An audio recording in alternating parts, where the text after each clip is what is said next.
Lalu apakah timnas akan meraih hasil positif malam ini kala melawat ke Myanmar? Kita ulas bersama analis sepak bola Erwin Fitriansyah yang sudah bergabung di studio. Selamat malam Mas Erwin. Selamat malam Mas Radi. Mas Erwin, kita bahas lini per lini saja langsung nih. Oke.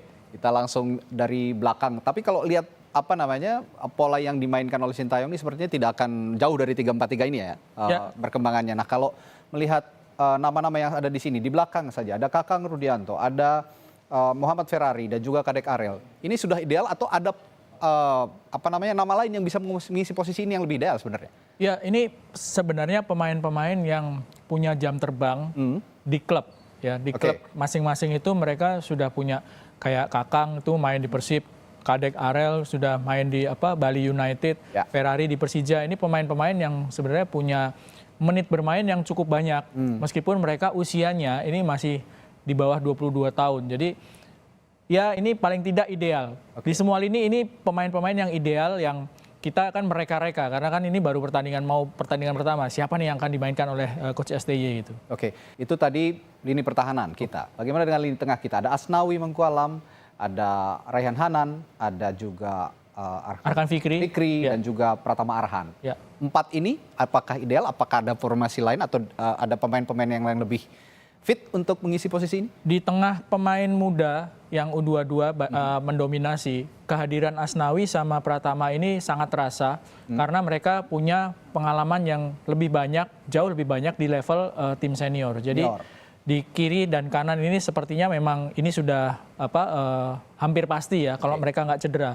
Di tengah ada Hanan, ada Arkan Fikri. Mungkin juga ada nama Robi Darwis di situ ya. Oke, betul. Tapi kita nggak tahu siapa yang akan dimainkan oleh Coach Sintayong. Tapi ini sudah bisa menopang lini tengah tidak, ya. Paling tidak ini cukup ideal. Paling tidak di kiri kanannya ya mereka yang hampir pasti ya.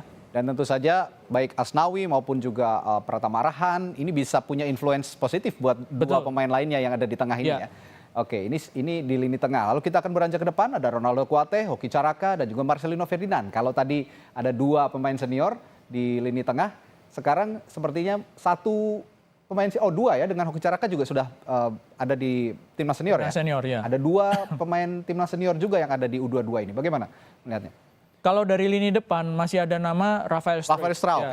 Rafael ini kan baru bergabung dan dia posisinya sama dengan Hoki Caraka. Atau misalnya kalau misalnya Hoki tetap dimainkan sebagai striker paling depan nomor 9, Rafael bisa bermain di posisinya Ronaldo. Jadi posisi lini depan masih bisa diutak-atik karena kedatangan dari Rafael.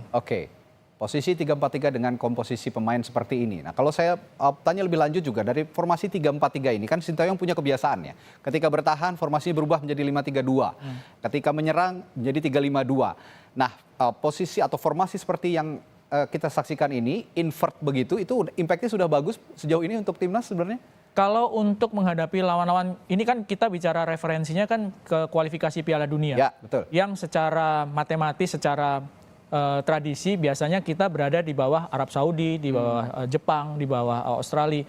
Untuk formasi yang jadi 5 pemain belakang, kalau di formasi 3-4-3 jadi 5 itu karena Asnawi sama Pratamanya turun ke bawah. Jadi 5-4-1. Marcelino sama Ronaldonya turun. Jadi satunya tinggal Hoki Caraka kalau di formasi seperti ini ya. Untuk menghadapi lawan seperti Jepang itu memang sangat mungkin terjadi ya untuk memperkuat lini pertahanan menjadi 5. Tapi kalau untuk menghadapi lawan seperti Myanmar akan tetap seperti ini. Ya, kok agak mubazir ya kalau misalnya ya. Karena formasi 5-4-1 itu membutuhkan kecepatan ketika counter menyerang. Jadi harus cepat menyerang. Tapi kalau misalnya lawannya bisa dibilang so-so seperti Myanmar. Di grup ini mungkin lawan yang paling berat Vietnam.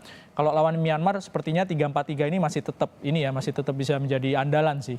Sehingga 3 pemain yang berada di depan ini terus optimal untuk menggedor gawang lawan begitu ya? Tidak harus membantu pertahanan ataupun juga lini tengah sepertinya begitu. Kalau bertahan mungkin juga mereka akan bertahan ya. Bahkan Hoki juga di posisi nomor 9 atau Rafael atau Hoki juga pasti akan bertahan, tapi tidak terlalu turun ke dalam menurut saya sih. Nah, ini pemain kunci sekaligus pemain senior yang ada di skuad AFF 2024. Ada Asnawi, Ferrari, Arhan, Hoki Caraka, Rafael Struijk dan juga Marcelino Ferdinand.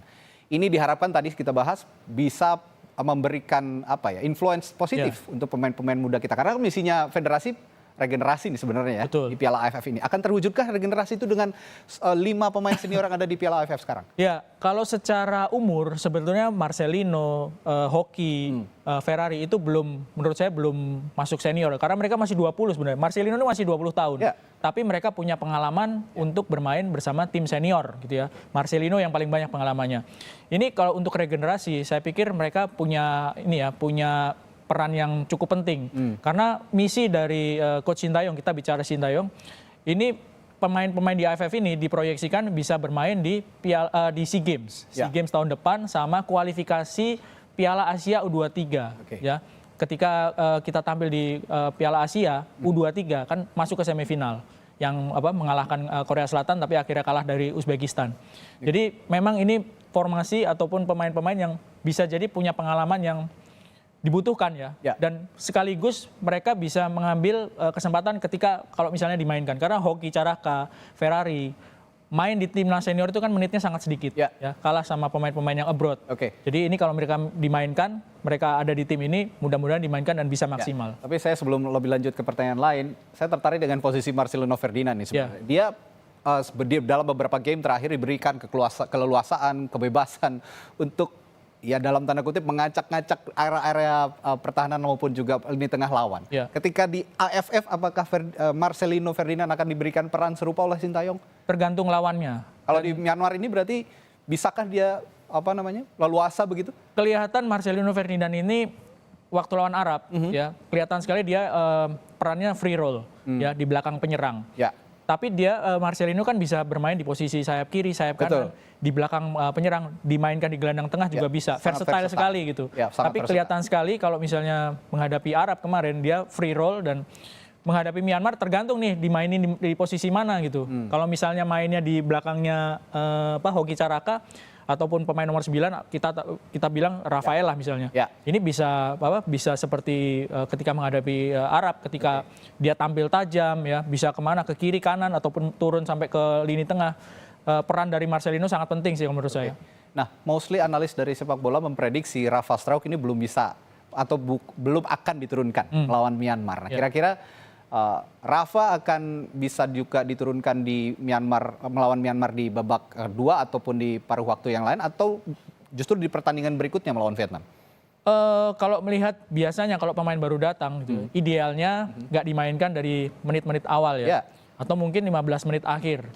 Kalau misalnya Indonesia butuh gol atau misalnya Indonesia sudah berada dalam posisi yang aman. Untuk conditioning bagaimana Rafa bisa beradaptasi dengan tim ini.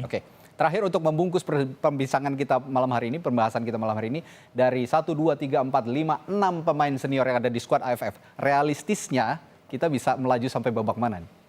Sampai ke babak minimal semifinal. Minimal semifinal. Tapi tentu saja kita berharap di final dan bisa juara dong. Bisa juara. Karena ini jadi ajang pertama kalinya Indonesia bisa merebut Piala AFF yang juga sudah lama-lama dinantikan karena sudah berapa kali 6 kali runner up tapi belum pernah juara. Ya kita mudah-mudahan mendoakan yang paling terbaik untuk timnas kita. Terima kasih Mas Erwin Fitriansyah. Sama-sama. Analisisnya di Sapa Indonesia Malam. Sehat selalu, sampai jumpa lagi Mas.